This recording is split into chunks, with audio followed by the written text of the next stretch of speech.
Well, I went and saw the Odyssey on Thursday. I had a couple things keeping me from getting to this right away, but I want to get into it because I think there is a lot to talk about here when it comes to filmmaking and what it looks like in the future and just how all in Nolan went on the filmmaking for this project. So I don't want to bury some of the leads going on here. This movie has had a lot of hullabaloo and a little bit of controversy. There have been a decent amount of people who've taken umbrage with some of the casting. Now, I'm of the mind that I actually think the riskiest casting in this movie was the casting of Odysseus. I mean, this is the Odyssey, right? This is one of the stories of all stories. Nolan took a really big swing casting a dog to play Odysseus. But you know what? I actually think it was a pretty good call. I know a lot of people are not going to agree with me on this. Very well. I'll keep you no longer.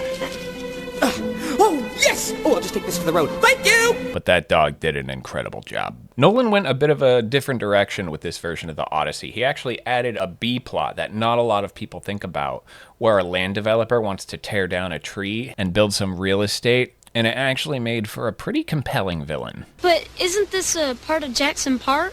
No, now it belongs to Suter Development Corporation. And I gotta say, Nolan's commitment to the medium, the future of filmmaking is looking pretty bright with the techniques on display here.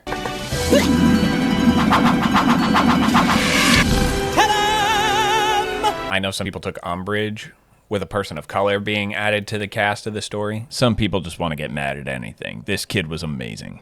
This tree is mine, leave it alone. Some people have been harping on the script for this movie, which is something I've heard from a few of Nolan's movies where, on a technical level, it's perfect. Wishbone, what is that? It's a sock. It's some of my best work. But on a structural level, down to its script, there are some issues. I think as far as the script goes, this is probably Nolan's most solid work to date. Have a nice trip! See you next fall! I was actually really surprised to see that this movie got an R rating. I'm not really sure what the MPAA was thinking on that. But I got home and thought about it, and I thought to myself, would I show this to my nephews? I don't know that I would, not yet. I don't want to be the uncle who brought my nephews to a movie that gave them a nightmare.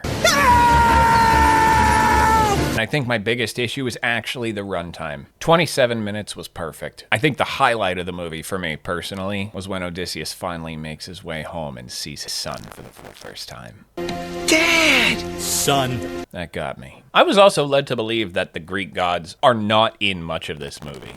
All the interviews were saying they're not really a part of it. But you actually see Poseidon head on, and this version of him scared the out of me.